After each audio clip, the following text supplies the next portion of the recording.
आदाब, आप देख रहे हैं टीवी का खास प्रोग्राम अधूरे ख्वाब। दोस्तों, आज फिर एक खास एपिसोड को लेकर आपके बीच हाजिर हुए हैं। आज का जो हमारा सब्जेक्ट है वो ये है कि मध्य प्रदेश में उर्दू ज़बान और अदब के मसाइल। दोस्तों, मध्य प्रदेश 1956 में बना और उस वक्त यहाँ पर उर्दू स्कूलों की तादाद सैकड़ों में थी, लेकिन जैसे जैसे वक्त बढ़ता गया स्कूलों की तादाद कम होती गई।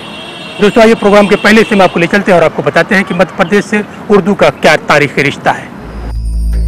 किसी भी कौम के किरदार और अखलाक का मुताला, इसकी तहजीब और माशरत और अमली माहौल पर निगाह डालने से पहले जरूरी है कि इस इलाके के जोग्राफियाई माहौल पर नजर डाली जाए जिसमें वो परवान चढ़ी। इन तारीखी हालात का जायजा लिया जाए जिनकी बदौलत वो उरूज और जवाल से हमकनार हुई। हर जबान अपने जोग्राफियाई माहौल और अपने तहजीब और तमद्दुन की देन होती है। सदियों पर मुहित इसकी दास्तान जिन मनाजिल से गुजरती है, इसे तारीख के नाम से मौसूम किया जाता है। कोई भी जबान अपनी इब्तिदाई शक्ल में वो नहीं होती जिसे हम मुकम्मल सूरत में देखते हैं। वो बतदरीज मुताल्लिका इलाके के जोग्राफियाई माहौल और इस कौम के तहजीब व तमद्दुन असरात कबूल करती हुई एक मखसूस शक्ल इख्तियार करती जाती है, और ये एक ऐसा आईना है जिसमें कौमों और मुल्कों के माजी का मुशाहिदा किया जा सकता है। इंसानी तहजीबों के अर्तका की कहानी में सबसे अहम शय ज़बान है। दुनिया के तमाम दानिश्वर इस बात पर इत्तेफाक करते हैं कि अगर किसी को अपने माजी की तलाश है तो वो सबसे पहले अपनी ज़बान के आईने में देखे। ज़बान तहजीब की अलंबरदार होती है और तहजीब ज़बान का सहारा पाकर अदब तख्लीक करती है। अदब हकीकतन एक रिकॉर्ड है जो इन तमाम तजुर्बात और एहसासात का जिनसे एक इंसान अपनी जिंदगी में दो चार होता है। गोया बाअल्फाज दीगर हम यूँ कह सकते हैं कि अदब जिंदगी का इजहार है अल्फाज के जरिए से। इसलिए जिस तरह अदब की तख्लीक जिंदगी से होती है, इसी तरह जिंदगी की तख्लीक बहुत कुछ अदब पर मुनहसिर है। चुनांचे किसी भी अदबी मरकज की खुसूसियात जांचने और परखने के लिए जरूरी है कि वहाँ की तहजीब और तमद्दुन को इसके तारीख, पस मंजर और इस अहद की खुसूसियात की रोशनी में देखा जाए। हिंदुस्तान में मुसलमानों की आमद ब्रज भाषा, संस्कृत और फारसी के मिलाप से जो ज़बान वजूद में आई थी, इसकी बुनियाद हजरत अमीर खुसरो गीतों, कहानियों, मकरानियों और पहेलियों की शक्ल में रख चुके थे। इसके साथ इस बात में भी कोई शक नहीं कि अमीर खुसरो के पहले भी हिंदी या ब्रज भाषा इससे मिलती जुलती ज़बान में शायरी हो चुकी थी। चंद्रवरदाई और जगनिक की मिसालें वाज़ेह हैं, लेकिन इसके साथ ये भी सच है कि इसे बामे उरूज पर पहुंचाने का काम अमीर खुसरो ने किया। हिंदुस्तान में उर्दू की जब भी बात की जाती है तो इसके इब्तिदाई नक़ूश की तरतीब में जिन चंद इलाकों के नाम उभर कर सामने आते हैं, इनमें वस्त हिंद का अहम सूबा मध्य प्रदेश भी है। अदब के मौरखीन का इस बात पर इत्तेफाक है कि अलाउद्दीन खिलजी के देवगिरी पर कब्जा करने के बाद दक्कन पर शुमाल के बादशाहों के हमले शुरू हो गए थे। आमद और रफ्त का सिलसिला भी जारी हो गया था और 1327 में जब मोहम्मद तुगलक ने शहर देवगिरी यानी दौलताबाद को अपना दारुल सल्तनत बनाया तो हिंदवी ज़बान की तरसील का रास्ता हमवार हो गया। उर्दू का मध्य प्रदेश से गहरा रिश्ता है और रेख्ता का बानी शेख सादी दक्कनी का ताल्लुक मध्य प्रदेश के शेरपुर से है। इसके अलावा वली के दिल्ली में उर्दू कलाम पेश करने से पहले मध्य प्रदेश के बैरसिया में काजी मोहम्मद साले मसनवी अखलाक हसना लिख चुके थे। यही नहीं, वली के उस्ताद असदुल्ला गुलशन का ताल्लुक भी मध्य प्रदेश के शहर बुरहानपुर से रहा है। इसके बावजूद भी आज़ादी के मध्य प्रदेश में उर्दू का दामन सिमटता जा रहा है। देखिए, सबसे बड़ी बदकिस्मती उर्दू की ये है कि उर्दू हिंदुस्तान में पली बढ़ी पैदा हुई हिंदुस्तान की बेटी है, लेकिन उसकी बदकिस्मती ये है कि वो पाकिस्तान की सरकारी ज़बान है। ये सबसे ज़्यादा तासुब का यानी निशाना बनी है हिंदुस्तान में। ये उसकी ज़ुबान हाली का सबसे बड़ा सबब है। और जहाँ तक मध्य प्रदेश का सवाल है, मध्य प्रदेश में जितनी भी सरकारें रहीं उन्होंने उर्दू की जानिब कोई तवज्जो नहीं दी। उर्दू के स्कूलों के और उर्दू टीचर्स की भर्ती के, उर्दू की तालीम की जानिब कोई तवज्जो नहीं दी और उर्दू का राबता रोज़गार से कतई कायम नहीं रहा, जिसकी वजह से उर्दू पढ़ने वालों में भी दिलचस्पी कम हुई। और अब यहाँ तक नौबत आ गई है कि उर्दू स्कूल बंद किए जा रहे हैं, उर्दू के टीचर जो भर्ती किए जाते हैं उनसे दूसरे काम दिए जाते हैं। प्राइमरी स्टेज में उर्दू नहीं पढ़ाई जाती तो हायर स्टेज तक उर्दू पढ़ने वाले कहाँ तक जाएं, लेकिन किसी तरह जाते हैं तो हायर स्टेज के भी जो क्लासेस हैं वो बंद की जा रही हैं। हिंदुस्तान में जब भी उर्दू की बात की जाती है तो मध्य प्रदेश के दारुल हुकूमत भोपाल का नाम इन मानों में सरफहरिस्त है कि मुत्तहिदा हिंदुस्तान में भोपाल ही वो पहली रियासत थी जहां उर्दू की सबसे पहले सरकारी सतह पर सरपरस्ती की गई। 1857 के इंकलाब के 2 साल बाद भोपाल की नवाब सिकंदर जहां बेगम ने 1859 में रियासत भोपाल में उर्दू को रियासती सतह पर सरकारी जबान बनाने का फरमान जारी किया था। भोपाल के 28 साल बाद रियासत हैदराबाद में उर्दू को सरकारी जबान का दर्जा दिया गया था। लेकिन आज़ादी के बाद की सूरत हाल पर नजर डालें तो हमें हैदराबाद में बदली हुई सूरत हाल के बावजूद उर्दू का एक बेहतरीन मुस्तकबिल नजर आता है। लेकिन भोपाल में हालात इंतहाई मायूस कुन हैं। भोपाल में मौजूदा में उर्दू मीडियम के सरकारी स्कूलों की तादाद कुल 3 है। ऐसे में आप खुद अंदाजा लगा सकते हैं कि मध्य प्रदेश में उर्दू की इस खस्ता हाली के लिए हुकूमत के साथ साथ अहले उर्दू कितना जिम्मेदार है। भोपाल में सिकंदर जहां बेगम ने तकरीबन 1862 के करीब फारसी को रिप्लेस किया था, यहाँ उर्दू को सरकारी ज़बान बनाया था। उसके बाद तो उर्दू का यहाँ बोलबाला हो गया, नवाब के दौर तक बोलबाला ही रहा। उसके बाद आज़ादी आई, 49 में रियासत जो है वो जम हुई। उसके बाद उर्दू की सूरत हाल बदलना शुरू हुई। ठीक है, आपने एकेडमी तो कायम कर दी आपने, लेकिन जहाँ टीचर्स चाहिए वहाँ टीचर्स उर्दू के हैं नहीं। स्कूल में बच्चे जाते हैं तो उन्हें इंस्टिगेट किया जाता है कि तुम संस्कृत ले लो, उर्दू मत लो, और कहा यह जाता है कि 10 बच्चे होंगे तो हम आपको उर्दू का टीचर देंगे। पहली बात, अब उर्दू का टीचर जब मिलेगा जब 10 बच्चे होंगे, 10 बच्चे होते ही नहीं है, वहाँ ऑलरेडी उनको दूसरी जानिब डायरेक्ट कर देते हैं। दोस्तों इसी के साथ लेते हैं एक छोटा सा ब्रेक, मिलते हैं ब्रेक के बाद।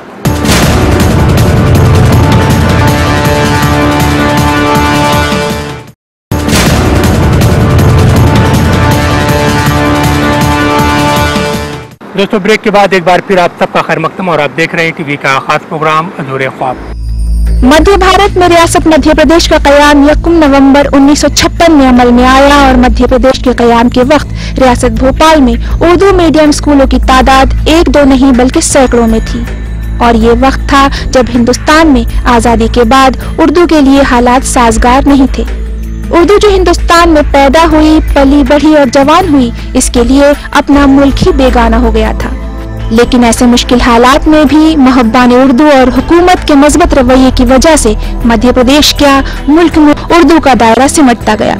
लेकिन जैसे जैसे वक्त आगे बढ़ता गया, मुल्क की दूसरी रियासतों के साथ मध्य प्रदेश में भी हुकूमत ने कहीं उर्दू स्कूलों में उर्दू के लिए असातिज़ा का तकर्रुर करने से गुरेज किया तो कहीं उर्दू तलबा को पढ़ने के लिए उर्दू में किताबें दस्तयाब नहीं हो सकी। देखिए, ये जमाना जमहूरियत का जमाना है। इस जमाने के अंदर सब गिने जाते हैं, लोगों को नहीं गिने जाता। आपका क्या हो रहा है, आप उसके खिलाफ कितने लोग खड़े हुए, कितने लोग इस इकबाल मैदान जो एहतजाज की जगह है आगे खड़े हुए जिन्होंने कहा कि उर्दू के साथ ऐसा जुल्म हो रहा है। नहीं करिए, क्योंकि सरकार को वोट की जरूरत है। आप वोट बैंक है, आपको अपनी ताकत का इजहार करना पड़ेगा, लेकिन आप नहीं करते। सागर यूनिवर्सिटी से 4 लोगों को हटा दिया जाता है, यहाँ पर MLB कॉलेज से उर्दू का दफना दिया जाता है। सरकार के दूसरे कॉलेजों में सरकार हुक्म देती है कि ना हो, लेकिन इस सरकार कौन है? सरकार तो आप है ना। आपने उसका एहतजाज ही नहीं किया, आपने उसकी मुखालफत ही नहीं की। अगर आप खड़े होते, उसकी मुखालफत करते तो सरकारें भी दबती। ये सच है कि हिंदुस्तान में आज़ादी के इब्तिदाई चंद सालों में उर्दू के हालात बड़े मुश्किल थे और ये उर्दू इतनी सख्त जान थी कि तमाम मुश्किल हालात के बावजूद अपनी शीरीनी से आवाम का दिल जीतती रही।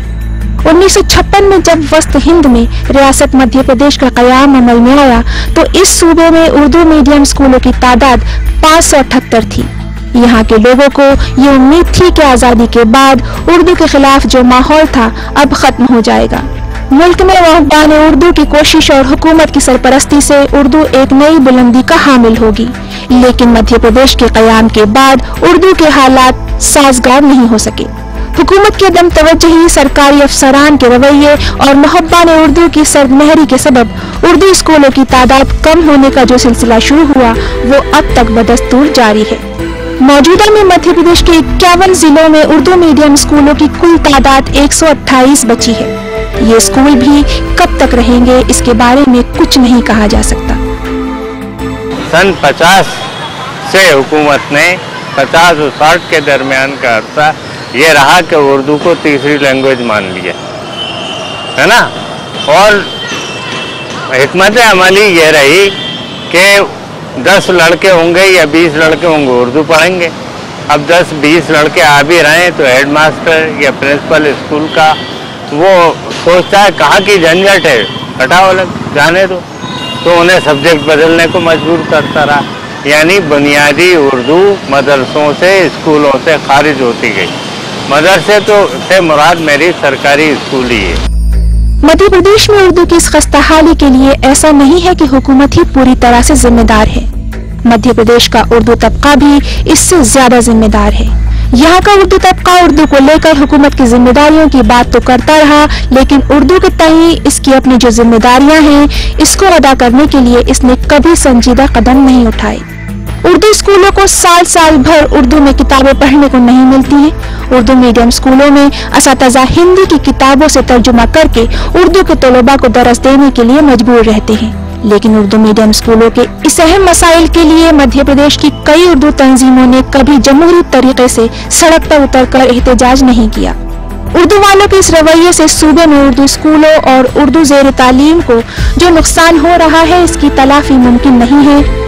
प्राइमरी स्कूल में सिर्फ 115 बच्चे हैं सर मेरे पास, और मैं अकेली यहाँ पर टीचर हूँ पढ़ाने वाली। और दूसरी बात यह है कि शासन से किताबें भी नहीं मिलती, जैसे तैसे जुगाड़ करके कभी 2-4 किताब मिल जाती, उसी से हम हमारा काम चला लेते हैं बस। पूरे मोमेडन गांव है, पूरे बच्चे उर्दू पढ़ते हैं सर। हम जन शिक्षकों के माध्यम से और जो हमारे आते हैं चेक उनसे सबसे बोलते हैं, लेकिन सर बस वो लिख के ले जाते हैं, इसके अलावा कुछ नहीं होता। ये सर एग्जाम्स होते हैं तो वो हम हमारे स्तर से गाइड ले आती हैं, मैडम भोपाल से ले आती हैं गाइड हैं, पेपर हम हाथ से बना लेते हैं। यहाँ तक कि हमें तो पेपर भी उपलब्ध नहीं होते। बोर्ड का जो होता था सर वो तो आ जाता था, लेकिन अब जब से ये हुआ है, जब से पेपर और विषयों के बाहर से आते हैं, लेकिन उर्दू के तो हम ही बनाते हैं। हम ये चाहते हैं सर कि हमें जैसे सुविधाएं मिल रही हैं और विषयों के लिए, ऐसी हमें उर्दू के लिए भी सुविधाएं मिली। जैसे अब 115 बच्चे हैं तो मैं यहाँ एक उर्दू टीचर की और आवश्यकता है, मुझे ज़रूरी है। मेरी पोस्टिंग 2002 की है, 12 साल हो गए जिससे आज तक मुझे बुक्स वगैरह प्राप्त नहीं हुई है। और मैं खुद ही अपने स्तर से दक्षता वाले पेपर जो हैं लेती हूँ, और सिर्फ बोर्ड के पेपर आते हैं वो भी बच्चे कर नहीं पाते हैं, क्योंकि अब बुक्स नहीं होगी तो बच्चे किस तरह से लिखेंगे, किस तरह से पढ़ेंगे। तो हम लोग तो सिर्फ गाइडों से ही पढ़ाते हैं, अपने स्तर से बच्चों को सिखा देते हैं, राइटिंग वगैरह ये थोड़ा बहुत लिख पढ़ लेते हैं। पर सर जब बोर्ड के एग्जाम होते हैं, जब बच्चों को बहुत दिक्कत जाती है, सर हम ये चाहते हैं कि और भी विषयों की बुक्स वगैरह हर साल आती है, इसी तरह से बच्चों को उर्दू की बुक्स उपलब्ध करा दी जाए, टाइम से सारी किताबों के साथ किताबें आए। और है ना, बच्चे जब तक बुक्स नहीं होंगे तो आप बताइए किस तरह से बच्चे लिखेंगे, पढ़ेंगे। दोस्तों, आप देख रहे हैं टीवी का खास प्रोग्राम अधूरे ख्वाब, और आज हम मौजूद हैं आपके शहर भोपाल में। भोपाल वो शहर जिसने हिंदुस्तान में उर्दू को सबसे पहले सरकारी ज़बान का दर्जा दिया था। लेकिन आज़ादी के बाद भोपाल की बात करें, मध्य प्रदेश के 51 ज़िलों की बात करें, यहाँ पर उर्दू का दायरा सिमटता ही जा रहा है। क्या इसकी वजह तो हम आपको बताएंगे, लेकिन इससे पहले एक छोटा सा ब्रेक। मिलते हैं ब्रेक के बाद।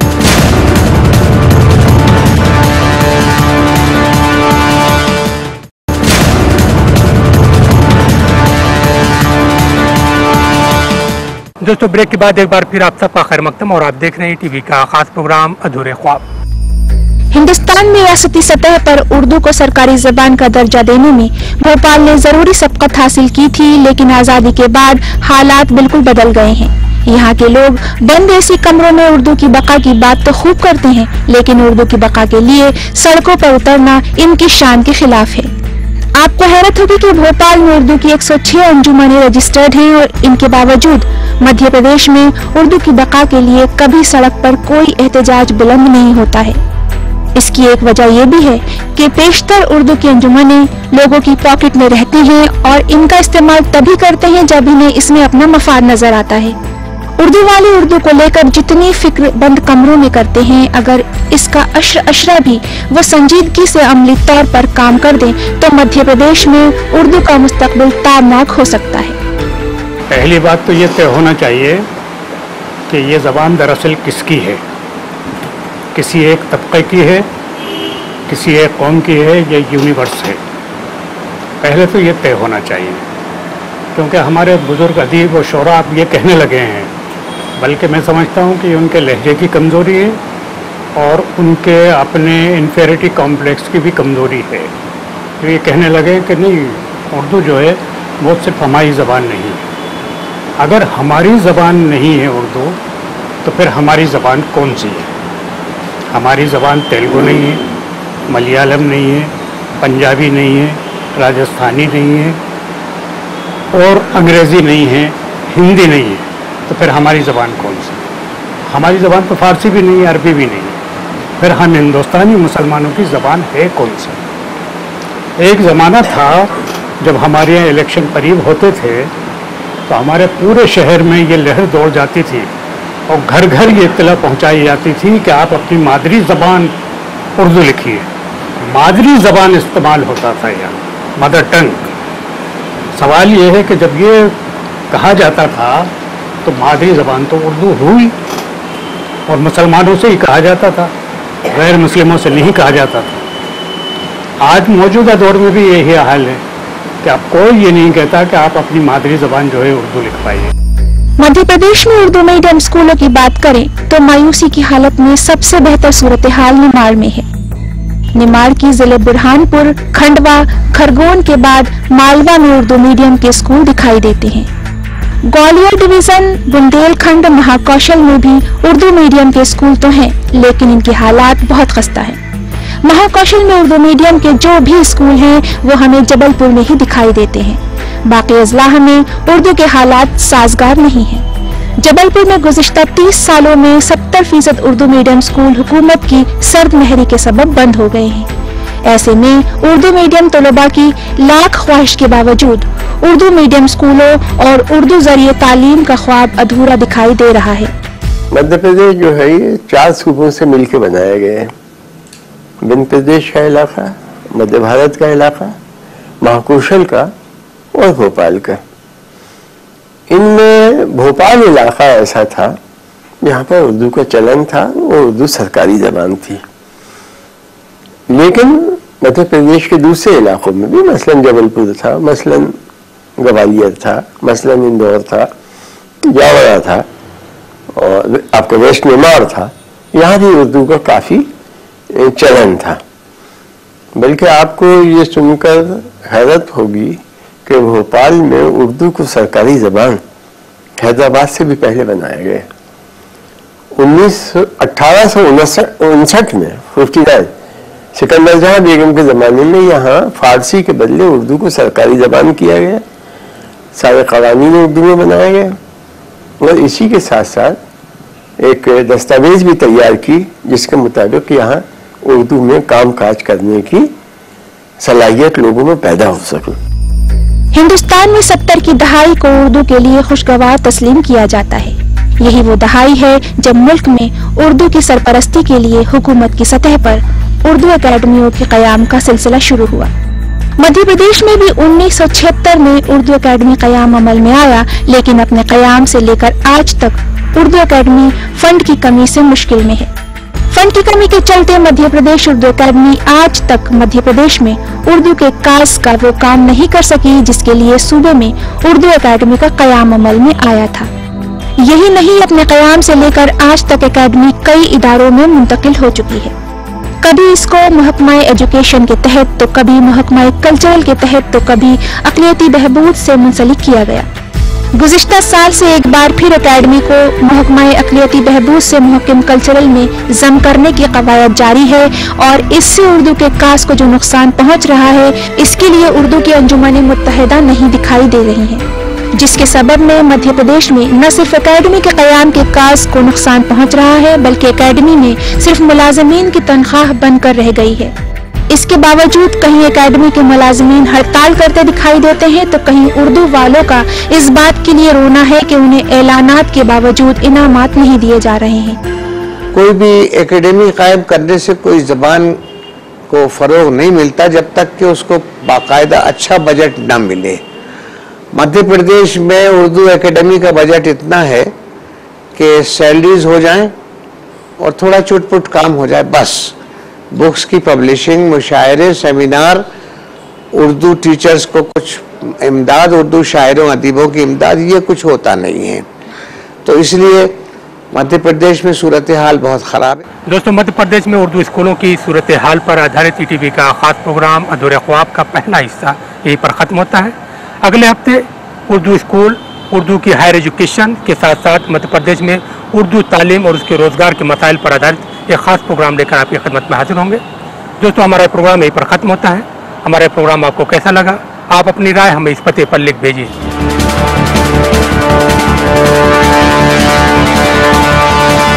दोस्तों, हमें उम्मीद है कि आपने हमारा पता नोट कर लिया होगा।